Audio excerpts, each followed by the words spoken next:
भी बात होगी, हेमंत सोरेन की बात होगी। हेमंत सोरेन इस वक्त शुरुआती राउंड से ही, पहले राउंड से ही लीड कर रहे हैं और उनके सामने गमालियन हेम्ब्रम जो है वो पीछे चलते हुए। हालांकि माना जा रहा था कि चांपाई सोरेन को लेकर आगे चलते हुए बीजेपी कैंडिडेट जेएमएम के गणेश मैली उनसे पीछे चल रहे हैं, लेकिन मार्जिन जो है वोटों का बहुत कम है। और ऐसे में अब कल्पना सोरेन की बात करेंगे। कल्पना मुर्मू सोरेन पीछे चल रही हैं, मुनिया देवी आगे चल रही हैं।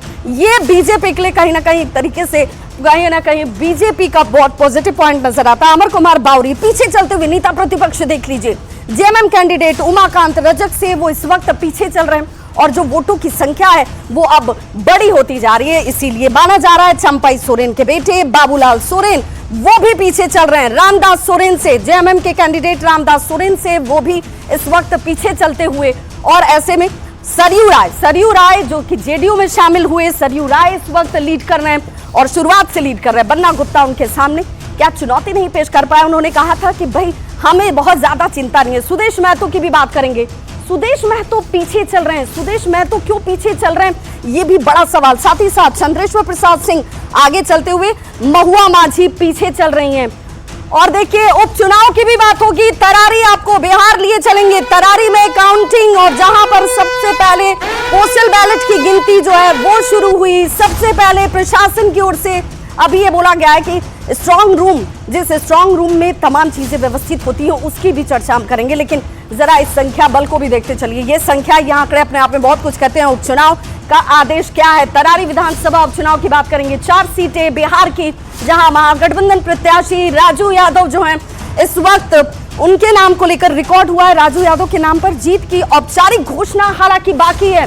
जीत की औपचारिक घोषणा के लिए थोड़ा इंतजार करिए। लेकिन तरारी विधानसभा उपचुनाव, इससे जुड़ा हुआ ये लेटेस्ट अपडेट इस वक्त एनडीए उम्मीदवार विशाल प्रशांत की जीत जो है वो मान ली गई है। राजू यादव चुनाव हार चुके हैं। औपचारिक इंतजार जरूर किया जा रहा है कि भाई एक तरीके से औपचारिक घोषणा होगी। लगातार चुनाव हारने का सिलसिला जो है राजू यादव का जरूर बना हुआ है। जीत की औपचारिकता के लिए थोड़ा सा इंतजार। तरारी विधानसभा उपचुनाव, यहां पर अब परिणाम सामने आ चुके हैं। जीत मिल चुकी है एनडीए उम्मीदवार विशाल प्रशांत को और जीत का जो जश्न है, जीत की जो मिठाई है वो विशाल प्रशांत के लिए जरूर तैयार हो चुकी है। लगातार चुनाव हारने का राजू यादव के नाम एक रिकॉर्ड जैसे बन चुका है। जीत की औपचारिकता की अगर बात करें तो यहाँ एनडीए कैंडिडेट तरारी विधानसभा उपचुनाव जीत चुके हैं और ये मानकर चला जा रहा है कि थोड़ी देर बाद जैसे ही इसका औपचारिक ऐलान किया जाएगा, तस्वीर जो है वो आंकड़ों के साथ कितने वोटों के मार्जिन से उन्होंने जीत हासिल की है ये भी अब सामने हो जाएगा।